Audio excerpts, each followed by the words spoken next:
Bonjour les amis, j'espère que vous allez bien, je suis Pascal Trefingui et on est à Bahia au Brésil, on est revenu de Salvador de Bahia. Et aujourd'hui nous allons parler de la découverte de Joe Urbex. Alors comme je ne veux rien oublier, j'ai pris quelques notes avant de vous parler pour pas être toujours en live. Alors de quoi on va parler aujourd'hui? Eh bien, vous allez voir, on va analyser une nouvelle fois qu'est-ce qu'il y a dans cette loge.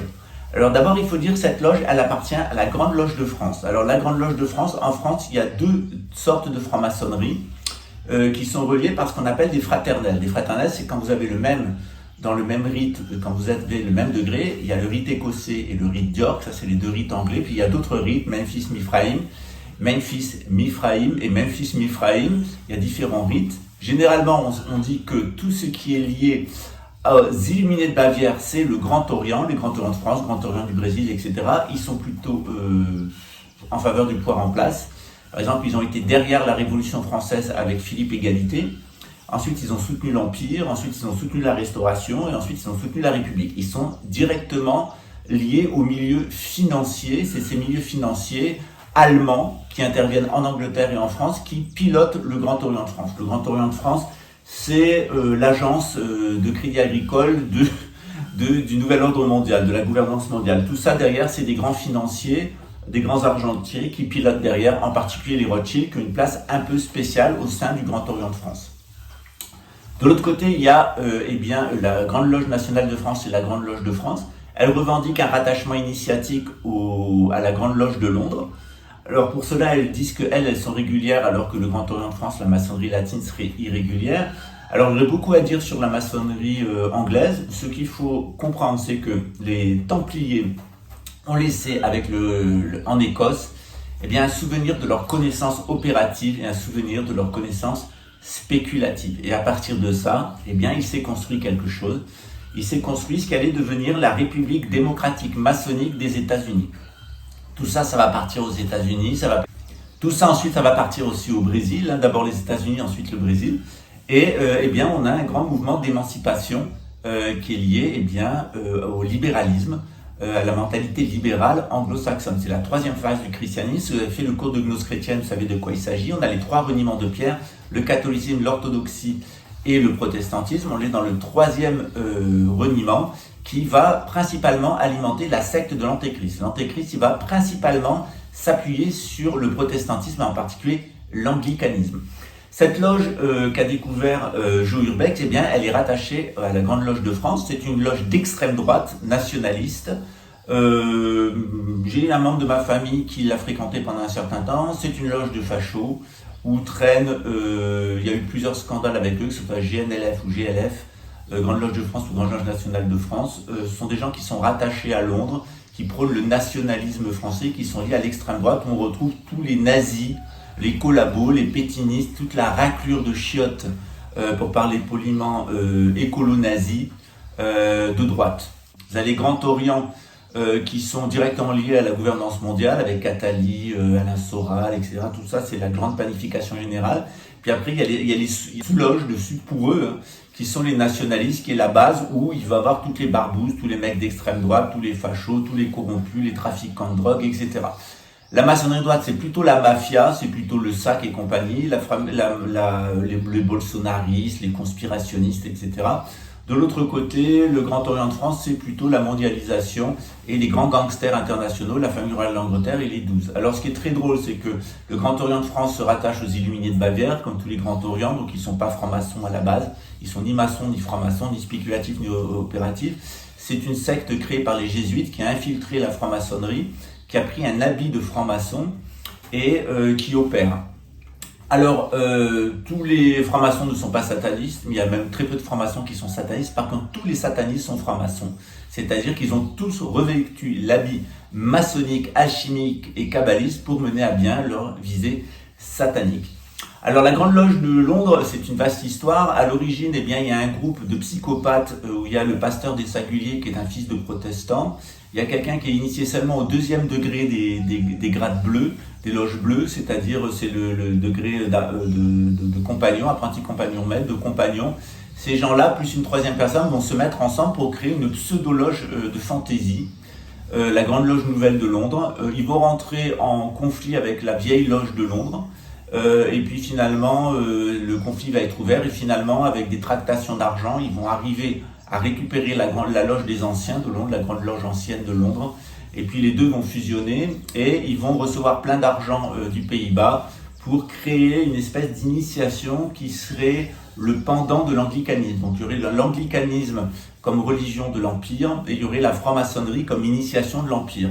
Alors, il n'y a pas de problème à ce qu'il y ait un exotérisme et un ésotérisme, c'est plutôt bien, on est vraiment dans le cadre d'une civilisation, sauf que la civilisation anglaise, anglo-saxonne, plutôt la civilisation allemande qui s'est installée en Grande-Bretagne, qui de là gouverne le monde, elle est une tyrannie.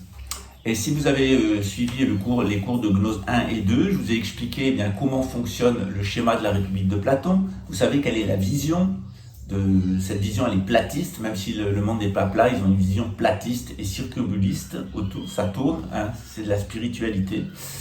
Quand ça tourne très très bas et très très en bas, et bien, ça tourne comme ça plutôt. Dans ce sens-là, c'est la Lune et c'est Saturne, voilà. Saturne pas très rond même, ça tourne plutôt en ellipse, hein, de cette façon-là, comme le signe de l'infini, la moto brésilienne. Et on est complètement vers le bas avec Saturne et ses anneaux, etc. Et Jupiter, le dieu punisseur, le dieu de la vengeance, etc. Au-dessus, bien, il y a le dieu martien avec la volonté, l'origine de l'humanité, sa destruction dans le cycle précédent, etc. Et pour sortir de cette voie des ancêtres, complètement polluée, complètement pourrie, il y a la voie des dieux au-dessus, hein, qui reprend bien, l'hélicaps du soleil et son mouvement au cours de l'année, de la grande année de 26 000 ans. Si vous avez suivi les cours de Gnose, vous allez comprendre tout ça très très facilement. Ce qu'on va voir dans le groupe de Gnose maçonnique, eh bien, c'est que justement, on a une véritable franc-maçonnerie, elle est très ancienne, elle date des civilisations de l'Atlantique, en particulier de mes ancêtres, les Orcadiens, qui sont des survivants de la grande catastrophe de l'Atlantique, et c'est eux qui vont fonder la civilisation égyptienne, la civilisation sumérienne, et ensuite d'autres civilisations qui vont rayonner autour de cette civilisation de base de Sumer, qui rentre en concurrence avec celle de l'Égypte, et puis ensuite ça va s'étendre dans le monde entier. Il y a eu d'autres cycles de civilisation avant, on en a de plus en plus la preuve archéologique. Celle-là, eh bien, elle est passée à travers un très très grand cataclysme naturel, qui est très certainement la fonte de la calotte glaciaire qui était située sur le Canada, et qui a créé un énorme cataclysme. L'axe de la Terre a changé, les continents sont montés et descendus avec un phénomène de pompe, le détroit de Gibraltar s'est ouvert, etc. Donc les océans ont monté, donc on est vraiment dans une grande catastrophe naturelle. Alors cette grande loge de Londres, pour revenir à elle, elle est complètement irrégulière du point de vue de la franc-maçonnerie. C'est une initiation qui a un rattachement initiatique très faible, et comme l'expliquait René Guénon dans Aperçu sur la franc-maçonnerie et le compagnonnage, eh bien la franc-maçonnerie est en réalité le résidu de l'initiation occidentale. Il s'est mis au service d'une tyrannie, la tyrannie des jésuites et la tyrannie de la couronne britannique, et à son degré le plus bas de dégénérescence, il devient ce qu'on appelle du satanisme. Voilà. Regardez le générique, vous allez voir de quoi il s'agit, pourquoi c'est les frères de la caverne, pourquoi c'est lié à l'inframonde, pourquoi c'est lié à la confrérie du serpent. Voilà, dans une petite parenthèse, donc dans l'architecture invisible, on vous a mis le PDF sur le groupe WhatsApp de Gnose chrétienne. Eh bien, vous verrez, c'est ce qu'on appelle le rayonnement de la divinité. Voilà, vous verrez qu'il y a des rayonnements en 5 et il y a des rayonnements en 7. Voilà, les rayonnements en 5, c'est ce qu'on appelle les rayonnements mariaux, c'est l'initiation mariale et seigneuriale dans laquelle je suis, c'est-à-dire qu'on est capable de détruire les mémoires et de vous connecter à l'énergie de la Terre. Et vous avez les rayonnements en 7 qui vous connectent d'un point de vue intellectuel. Voilà, donc c'est exactement ce que est le rôle d'un initiateur, un Christ ou un Bouddha. Moi, je suis en initiation seigneuriale, c'est ce que je vous donne, et je vous prépare pour rentrer dans l'intellect. Après, c'est à vous de savoir si vous voulez continuer et puis comprendre ce que vous devez faire, ou si vous préférez rester dans l'erreur, et à ce moment-là, les 2/3 d'entre vous, vous irez à la mort. Alors, si vous voulez savoir la suite, il faut évidemment aller sur ma chaîne Telegram. Donc, c'est Pascal Tréfingui Lasève, Laseve, Pascal Tréfingui Lasève, c'est l'actualité synarchique en vidéo éducative. Pascal Tréfingui sur Telegram. Donc là, vous avez toutes les vidéos complètes. Pourquoi ? Parce que le ministre de la Défense au propre et au figuré luxembourgeois a commandité mon assassinat en 2019, et donc il a décidé de me faire la peau. Notamment, il a décidé de m'égorger.